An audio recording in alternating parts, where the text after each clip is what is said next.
Meaning and contents of partnership deed. Meaning आपको बता दिया, written partnership agreement is termed as a partnership deed. Am I going too fast?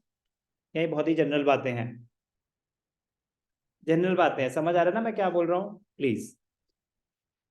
The written document, the written document, agreement की बात हो रही है, अगर वो रिटन है तो उसको पार्टनरशिप डीड बोलते हैं। अब इसमें क्या होगा, इसमें बिजनेस की डिटेल्स होंगी, कौन कौन पार्टनर्स हैं, उनका नाम क्या है, एड्रेस क्या है, फर्म का नाम क्या है, एड्रेस क्या है, प्रिंसिपल प्लेस के अगर आपके ब्रांचेस भी हैं और हेड ऑफिस भी है तो हेड ऑफिस का है, नेचर ऑफ बिजनेस, आप क्या क्या काम करते हैं, commencement of partnership date, capital contribution, कितने किसने पैसे इंट्रोड्यूस किए हुए हैं, किसको कितना इंटरेस्ट ऑन कैपिटल मिलेगा, मिलेगा कि नहीं मिलेगा, कितना इंटरेस्ट ऑन ड्रॉइंग चार्ज होगा, प्रॉफिट शेयरिंग रेशियो क्या होगा आपस में, इंटरेस्ट ऑन लोन पार्टनर्स को मिलेगा कि नहीं मिलेगा, कोई सैलरी या रेम्यूनरेशन मिलेगी कि नहीं मिलेगी, गुडविल वैल्यूएशन का मेथड कौन सा यूज किया जाएगा, कब कब होगी वैल्यूएशन ऑफ गुडविल, एसेट्स की वैल्यूएशन कैसे होगी, सेटलमेंट ऑफ अकाउंट कैसे होगा, अगर कोई पार्टनर रिटायर हो रहा है, किसी की डेथ हो गई, फर्म डिसॉल्व कर रहे हैं, अकाउंटिंग पीरियड हम क्या फॉलो करेंगे, फाइनेंशियल ईयर फॉलो करेंगे या कैलेंडर ईयर फॉलो करेंगे।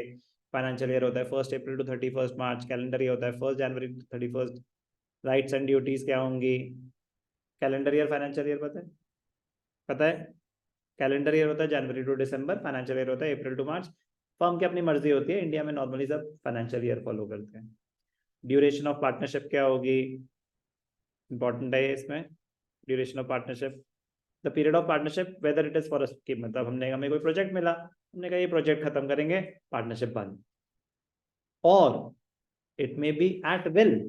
एट विल का मतलब होता है, देखो भाई, हम में से जिसने भी जब कभी बोल देना कि इसको बंद करना है तो कोई क्वेश्चन नहीं पूछा जाएगा, बिजनेस बंद कर देंगे, वो होता है पार्टनरशिप एट विल। किसी भी पार्टनर ने अगर बोला ना कि बिजनेस बंद, तो बिजनेस बंद। एक होता है कि हमें कोई प्रोजेक्ट मिला है स्पेसिफिक, कि कोई हाईवे बनाना था या कोई स्टेशन बनाना था या कोई टूर्नामेंट एग्जीक्यूट करना था, कुछ भी, तो वो एक स्पेसिफिक पर्पस के लिए होता है, तो फिर उसमें ड्यूरेशन लिखी जाती है। अदरवाइज एक नॉर्मल बिजनेस में कभी ड्यूरेशन डिफाइंड नहीं हो सकती। गोइंग कंसर्न अजम्पशन फॉलो करी जाती है। गोइंग अजम्पशन कहते हैं कि it is assumed that the business is going to last for an indefinite period of time.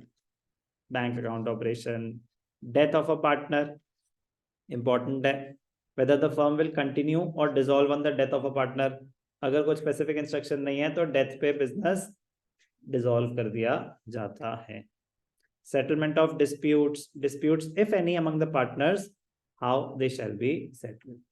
तो contents of partnership deed just read once, you don't have to learn it, you don't have to learn, just read once।